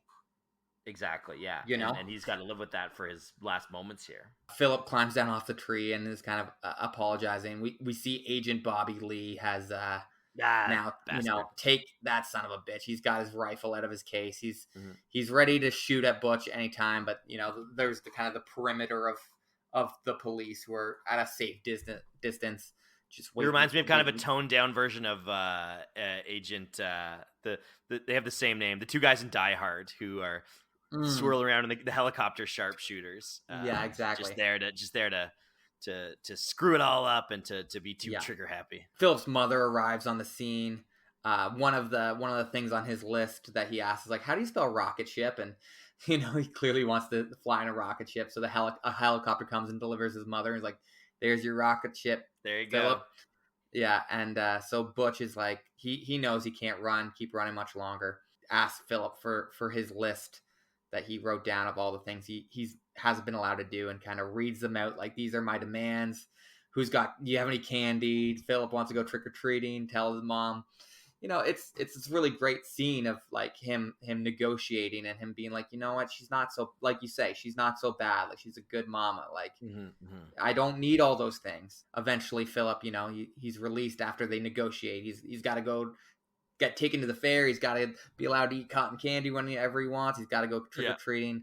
And Philip is walking back to the police line in the ghost costumes, very cheap, with his hands up. He's like, and when you get there, I want you to say trick or treat. I want you to say trick or treat. As Philip gets closer, he notices kind of this line of guns that are pointed right at Butch, and he sees Butch running away, and he runs back, and he's like, they're going to shoot you, aren't they? He's like, well, we'll go in together. Earlier, when they're walking through the field, Philip keeps on trying to hold Butch's hand.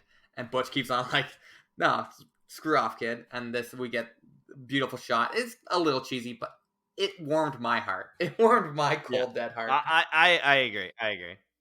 I mean, I think they've just earned it throughout this whole movie. I mean, this last scene too, like I'm going through the points pretty quick, but them in the field is like a 25-minute scene.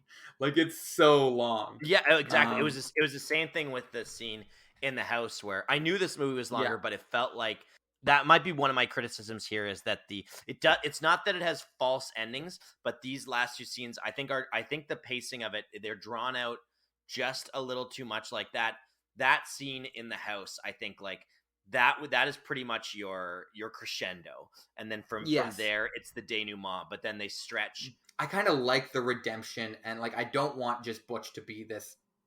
Yes, I agree. Brought down. Like it complicates of where he's redeemed is the wrong word, but that this boy, he gets some closure. I'm purely talking in terms of like length and pacing of the scenes, that I just think it needed to be a little more economical in how it does that. But Red is kind of saying to the FBI agent, like, you do not take the shot. The little boy and Costner are now walking hand in hand back, and everyone's like, just remember, he's still got a pistol, because nobody knows that Philip threw it away. Yes. I love the scene earlier when he's making his demands. He's like, I want a car out of here, or I'm gonna shoot the boy. And Philip is like, don't look at me like that. I don't have a gun. I don't even have a gun. Yeah, that's great. I'm gonna shoot him in the head. Don't look at me like that. I don't even have a gun. Just knowing, like, come on, man. That's a great. You're gonna shoot me in the head, like, don't look at me like that. I'm lying. Like, relax. You're in on it. Smarten up, kid. But Red approaches them, and he takes off his gun earlier and says, don't fire. But before Butch like releases Philip, he says, I just want to give him one last thing, and he reaches behind to grab the postcard to give to him, which we've now revealed the postcard is from his old man, from his father. The only thing he's got left of him that said, maybe I'll see you again one day and we'll get to know each other, but I'm sorry things ended the way they did. As he's pulling it out to give to him, Bradley Whitford just fucking tags him right in the center of the chest. Like, if I've got one critique, I'm like, that's an instant kill shot. Yeah. He does not have any more lines. He can't reach up and hand a postcard over. Like, he shot him like dead center in the sternum, like with a sniper rifle. Like, we're not talking like a little pistola here. We're talking the guns that took out JFK just a day later. That's right. And who's to say that Bradley? Yeah, I think Whitford was there. Yeah, I think he's there. I think he's there. He's FBI, not CIA, so we'll have to, get in touch with Oliver Stone to see who's. Yeah, get his take on that. Yeah, but so Butch just goes down. We see Philip crying. Philip is taken away. Red has some lines with Laura Dern with Sally, and Sally's like, you did everything you could. Like, I don't know a goddamn thing, not a damn thing. And that's kind of like the it's Chinatown Jack moment of like, I don't know if anything I'm doing is good. Yeah, just before when they meet in the middle of the field, Butch has a moment where he goes like, "You look familiar to me," and Red just sort of denies it, avoids it, like he can't bring himself to. He's like, "Do I know you? Not really. No. Yeah, I kind of put you in this position, like in some ways, and so again, I was looking for, especially with Sally's character, a little more of an arc. Red does get a completion of the arc here. Like kind of the third piece that you need, but yeah, I just thought that was a really, I know the movie is about Butch and Philip, but I just thought that's a really interesting part of the story is Red's relationship. For sure. And I didn't need to see a bunch of scenes of them together, but I wanted to see more with Red and Sally, who then can bring, because of where Sally comes from and knowing Butch, I wanted to see more conversations about what is going on in Red's head and heart for when he could talk with someone who's Sally, who knows who he is today, and he's now in this place where he's wondering if he did the right choice. So, and then the end, we just have Philip and his mother flying off in the helicopter as Butch watches them fly away. So we see the kind of the first scene from the movie again, and the helicopter shot out, and then the waltz is playing. And that's the end of the movie. I really liked it. Like, I was really surprised by this movie. Like, I gave it quite a few watches, and I think I'm glad I did because I definitely needed to ruminate on it. I know I just said it like 2 episodes ago with JFK. Yeah. I don't think it's the best Costner movie. I think it's Costner's best work. Like, I think pretty damn near. Like, I think if I had to so far say, like, what... just on acting, and I want to convince you on somebody as an actor, I think I might say this movie. Not as maybe Costner as pure star power or pure, no, we're Hollywood talking actor. Like acting chops. Like in terms of his craft. That's kind of what I took away from like just him and TJ Lothar as like being just very good together and very charming, and both of them very good. But I it took me a while to kind of ruminate. I watched this movie 3 times leading up to this, and I'm glad I did. Like, I think there's a lot of, it's a complicated movie. Like, it doesn't have any easy answers. Eastwood movie. There's a ton going on, and it doesn't necessarily. Yeah, that's right. It doesn't give you neat, tidy things wrapped up in a neat, tidy little package at the end, but it gives you a ton to ruminate on and to think about and to chew on. I don't put this up there as the best Costner performance personally.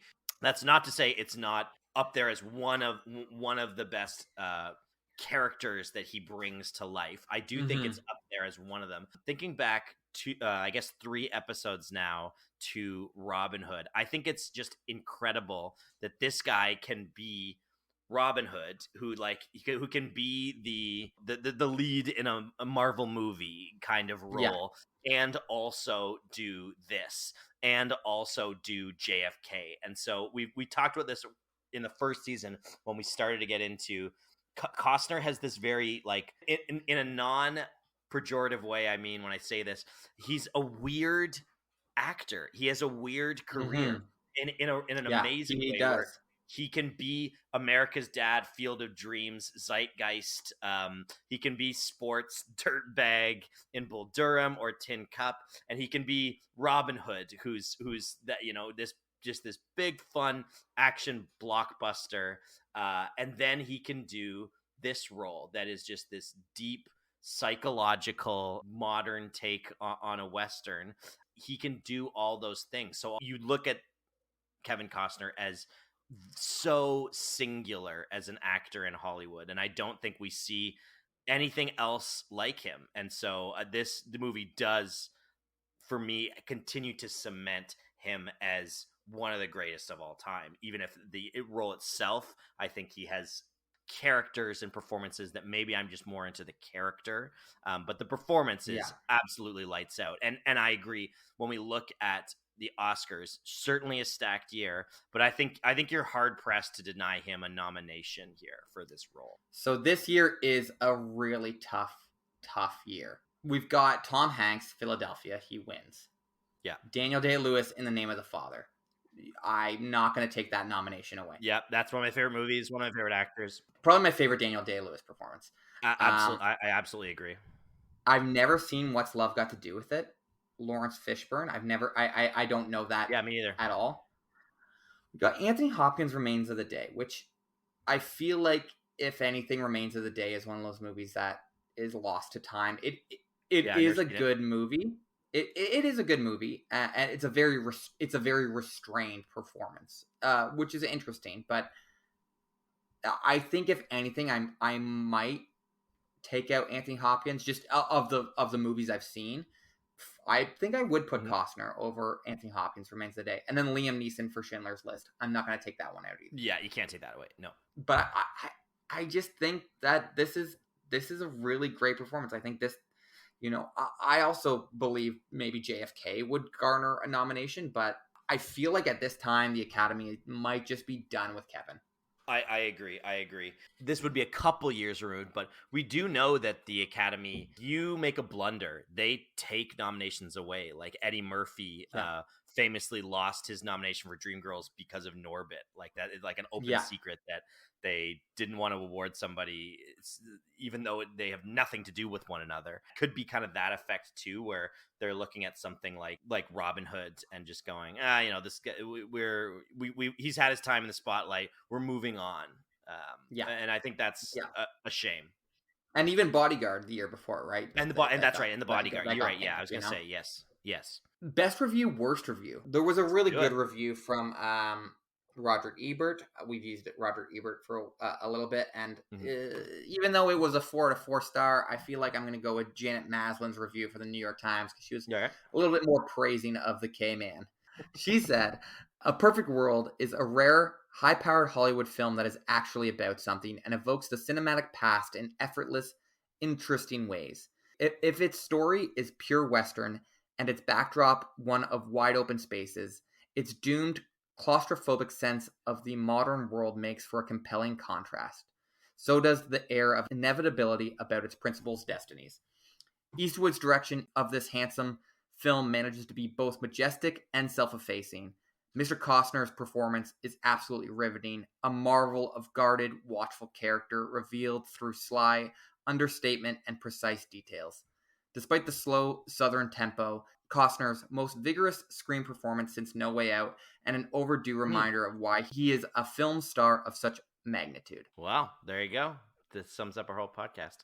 I mean, like the whole series that we're doing here, and interesting to do the callback that she lauds No Way Out as again one that kind of has gotten, maybe not this time, but has now gotten lost in time a little bit. What's really also interesting is just following all of these reviewers, because I've read all of these reviewers' reviews of the movies, and if I'm not mistaken, Janet Maslin has been featured on our worst review multiple times. Oh, okay, yeah, I didn't catch that. And I think she's the one who really hated The Untouchables, but really came out on the side of No Way Out. No, she was somebody who had followed him, hoping he would finally pull it all together, and then No Way Out, we both talked about, like, that is really the movie we're like, there is the movie star. Yeah, that's he starts to put all the ingredients together. Yeah. And I can see, like a little bit, when there's a lot of opinion about who this guy is in Hollywood, which has happened, I think, during this through Dances with Wolves and Field of Dreams, and is he, and Robin Hood, like, is he this schlocky guy? Should we really take this guy seriously? We've got Madonna thinking he's just fucking the lamest guy in the world, Yeah, she holds a lot of sway with the Academy. Her going, there it is again. Yep, this guy's really good. Yeah, he's the real deal. Worst review. This is from our good friend Owen Gleiberman. I don't know if you remember Owen Gleiberman. Refresh me on Gleaves. Owen Gleiberman is the one who compared Tony Scott's Revenge to Hitler war propaganda films. Oh yeah. Oh. What's this guy doing? All right, hit me with Gleiberman. Let's get it. Okay, Owen Gleiberman has never been featured in the best review side. I'll just say that. Like, Owen Gleiberman fucking hates Kevin Costner. So he says, speaking in a honey smooth drawl, Costner is warm and appealing. In fact, he's too appealing. He's so much in his straight arrow, new age Gary Cooper mode that despite the fact that Butch is capable of killing without hesitation, A Perfect World loses almost any pretense about being about a pathological crook. Costner seems about as pathological as a koala bear, and his gentle charisma reinforces the film's touchy-feely theme that the real criminal in American life is the absent dad. A Perfect World becomes a loopy cross between Badlands and Field of Dreams. What? Wait a second. Did Vic write this? Vic McAllis, if you're Owen Gleiberman, I want to know. Beneath its road movie surface, the film has a daytime talk show squishiness. It's Eastwood's version of Violent Criminals and The Fathers Who Didn't Love Them. Oh my, Owen! Like, I'm not here to just, I'm not trying to be a homer, and I can agree with the idea of, fathers and young men is a well-worn trope, particularly in Hollywood. I can agree with someone going, hey, been there, done that, and is this necessarily adding anything new? We have a movie this year. We have a movie this year, In the Name of the Father, that is maybe a better depiction of boys and their fathers, right? But this certainly, the way that this explores it, Clint Eastwood doing it as this, to say it again ad nauseum, this modern take on a Western that then sort of subversively goes into those themes and ideas. I think that's where it separates it for me, that it's not just another movie about I became a criminal because my dad wasn't around or my dad wasn't a good guy. It's almost like this review didn't see the scene in which Costner becomes a psychopath. Yeah, exactly. Did you watch the end of the movie? Yeah, you're kind of right, but then the movie totally subverts all that squishy feelings. Yeah. I feel like Owen Gleiberman would have been really big in the age of fucking Twitter hot takes. I was just gonna say hot takes, yeah. Yeah, it's just like, I don't know, like, cool. Costner's not cool. You don't like Costner. Like, whatever. You're not as interesting as you think you are, Owen Gleiberman. Well, I've got good news for you. Owen Gleiberman is on Twitter, so I'm sure he is still making hot takes. And I'm going to tweet at Owen Gleiberman from the Talking Costner account. Be like, yo, Owen, we'd love to get you on the pod. Let's have the Glebe on. Man, that would be a get. I would have Owen Gleiberman on. Let's have Gleiberman on just to review like the worst Costner movie possible. All right. Who could have Kevin'd? Not a long list. But an interesting, I think the first time we see this one come up. Yeah. Denzel. I can totally see that. Denzel could have done it for sure. Absolutely. Yeah. It would have been a different movie. And there's obviously a lot of, in the absence of that movie existing, like I think of Denzel in Training Day, just in the idea of being along for the ride with a young protege in a car. Certainly there's a guy who's much further on he is a villain in that movie. And it's actually sort of the opposite, where you're wanting him to be the good guy and he is the villain, versus playing in kind of a different area with Butch here. But I could totally see Denzel Washington playing this. Oh yeah. Denzel's a fantastic actor. So if there's somebody that I think matches just the natural charisma of Kevin Costner, I think it's Denzel. Yeah, it would have been interesting to see, had this still been set in the 60s, how it would have changed to have, because you would have had to have the racial undertones of, a black man on the run kidnapping a kid. So I think there would have been a lot of different elements in the movie had it been Denzel. Pre-civil rights movement, Yeah, exactly. I think we talk a lot about how, a different lead in a role changes film, but in particular, I think that it would have been a very different movie with Denzel in the lead. And I would have been interested to see that too. 100%. On this list, we've got what Kevin could have. This is a big one. Mm-hmm. As we said, this is the same year as Schindler's List. We all know, I don't know if we all know, but The story goes, Kevin really fought to get an audition and scene for Oscar Schindler and Schindler's List. Obviously, there's going back. There's history with Spielberg and Fandango. Mm-hmm. There's also was talk about initially Spielberg directing this film.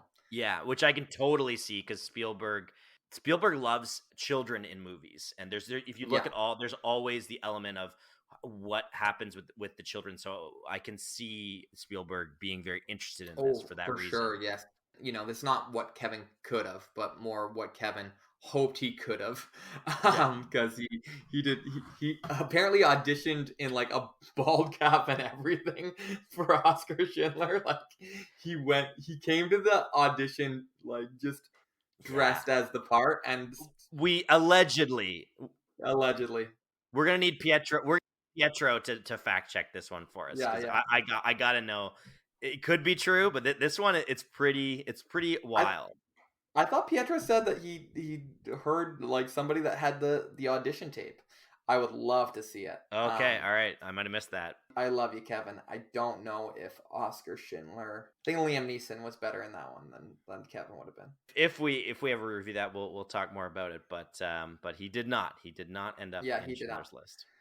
All right, the Kevin in memoriam. What scene you putting in there? Yeah, there's a lot of good moments for those scenes. I always go for something that's just kind of more visual.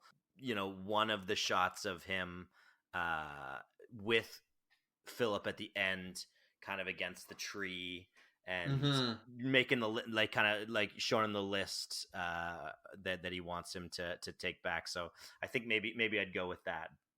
Yeah, I think I'm gonna go. I love the whole time machine speech about a car, and if you want to project yourself in the future, you just speed up. I think I got to go with that one. I think that's just like a great little clip. I love the writing of it. I love also too just thematically, like you got a time machine, but you can't go backwards in it. Do you know what I mean? Like you can slow down, you can stop, but you can't change what has happened in the past. And I think that is like beautiful. I think this script has so much nuance and so many great little touches without being heavy-handed. The Kevin Costner Museum of Memorabilia. What is Kevin going to put in his new museum from this movie? Honorable mention to the sunglasses that he gets partway through the movie. That just sunglasses make him look are classic. You know, a badass. Not as classic though as the Gardner Barnes one arm on the sunglasses. Though, yeah, right? Exactly. I think you got to go. I think I have to go with the Casper mask. I think in terms of just like a prop, a piece of memorabilia, like that's the, that's not just that it's there at the opening and starting, but the idea of the ghosts of one's past coming up in this. In Casper literally being there throughout the movie, and a great Easter egg that in a couple of years when they do the Casper movie, Clint Eastwood has a cameo in that movie, very briefly. Yeah, so the multiverse continues. I had the ghost mask, but my runner-up is just one mustard sandwich. Don't skimp on the mustard. Don't skip on the mustard. Yeah, when they're just eating whatever they could get from the trick or treat at the farmhouse. Yeah, you can make us some mustard sandwiches, can't you? All right, who's your MVP of this movie? I think it's Clint Eastwood as director. Whoa, yeah, I know I'm gonna be spicy here. Obviously, incredible performance, like I said, from Costner. But I think Clint Eastwood does not always completely nail it as a director, but he is an incredible director. And this movie, I think, it's wild to me that this doesn't get lifted up with, the ones that people always talk about, like Mystic River and Unforgiven. And I did look up like afterwards. I know lists or whatever, like anybody can publish anything, but I looked up a lot of just like best Clint Eastwood movies. That guy's also got like 40 movies. Like it's insane how many movies he's prolific. Directed. And I looked at maybe 4 or 5 lists that people had made of best Clint Eastwood directed films, and this was like in the top 10 on every one of them. So it is like, it's one of those things like the real heads know. Like if you're making a Clint Eastwood podcast, people would be like, "Oh, this is one of them." Yeah, I'm the uninitiated here, so it is. He takes. I think it's a solid script, and I think he makes it a great one. Through his direction, he really brings incredible things out of his actors, and I think that the tour de force performance that this is for Costner, I do think the assist goes to Eastwood there, because if you look at other movies he's done, I think he elevates. He takes already great actors, but he elevates actors even further. So. And I think just the way that you're able to understand the themes that are going on underneath, that really goes even beyond the Costner performance. And I think Clint Eastwood is really does an incredible job. Yeah, I gotta go with Costner. Like, I just think this is fair enough. I just think this is Costner's best performance I've seen so far. It was close for me. I can't keep saying that. I know. I don't think I'm gonna. I don't think there's any danger of me saying it for a little bit at least. yeah. From here, from here on out, I think we're probably clear. There's a few movies coming up, maybe next year, that I really am excited to rewatch. But I think from here on out, at least this season, I'm pretty sure this is the last time I'll say it. This is my favorite Costner. He may be the MVP of Justice League, but we're not going to do that one. So yeah, we're not doing that. No chance in hell. Yeah, so I'm gonna give it to the old Kevin Costner. I like him. I think he's great. I think he's. I just think him acting with kids, and him and TJ are so good together. I love it. I don't need to explain myself. All right. You don't. It's just me and you here right now. You have to explain it to the world. You have to explain it to Owen Gleiberman. That's who you have to explain it to. I'll tweet it. Hey, Owen, you're out there. I know you're listening. Owen, you can't get over. Yeah. Costner's in his head rent free, you know? Yeah, totally. Waking up like, Kevin Costner. This guy wishes. Adam, give me your power ranking. I'll go with my Costner score first. I want to reiterate that absolutely incredible performance. And I am going to confess, I think my bias here on why this probably isn't even higher, it's a high score, but why it isn't even higher is my bias is probably just that there are other characters, particularly like Ray Kinsella, that appeal to me more. And there's a... I won't go too into it until we get to the other films that we'll talk about in the future, but it's still a great performance. I'm going to give it the Costner score an 8.3. That's going to be my Costner score, 8.3. And as a movie score, Clint Eastwood does direct. Obviously, like I said, he's excellent. The script is really solid, but again, kind of in my own bias, I think it's a really well told story. I don't know. I didn't do as much ruminating. I didn't do 3 watches like you, so maybe I'll change my tune here later. It's not one that I feel like will stick with me personally for a long time as a story. And that's not a slight against it. That's just personal flavor. So I'm going to give the movie itself a 7.7. So still up there. Still high grades. Yep. In terms of overlooked, in the fact that I'd never even heard of this movie, that for me almost yanked it all up a lot, because I think that this is absolutely from that 90s run. I can't believe people don't talk about this one as what you said is sort of the end of that prolific run of performances and movies from Bull Durham on. Yeah. So I gave Costner, I have made no bones about saying, I think this is his best performance so far. That means I had to look back at what I had given previous things, and I'm trying my best to just not do these in isolation. Like, what did I actually give other movies? Because I gave him a 9 for JFK, I'm bumping it a little bit to 9.2, just because I feel like this is both his a great performance, but also he's way more in a comfortable Costner wheelhouse, I think, than he was in JFK. There's some stuff he had to fight against. It was also a harder role, I think, in JFK, a more Herculean task. But this one agree. Just fits. Yeah, this fits like a warm boot, or a nice pair of shades, or a nice Ford. car. As opposed to JFK, he has a lot of leg room to stretch this performance out and to try things. Yeah. And again, even with TJ Lothar, like mostly silent, like he gets to use another bad pun metaphor, he takes the wheel. He's in the driver's seat in this movie. Yeah.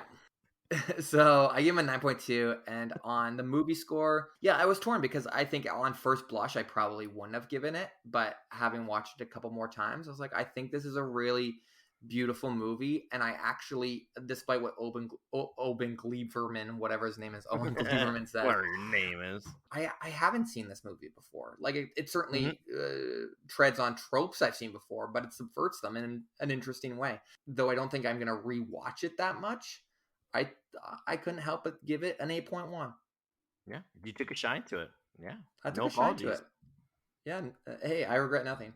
So with a score of 8.325, 8.33, just behind Bull Durham.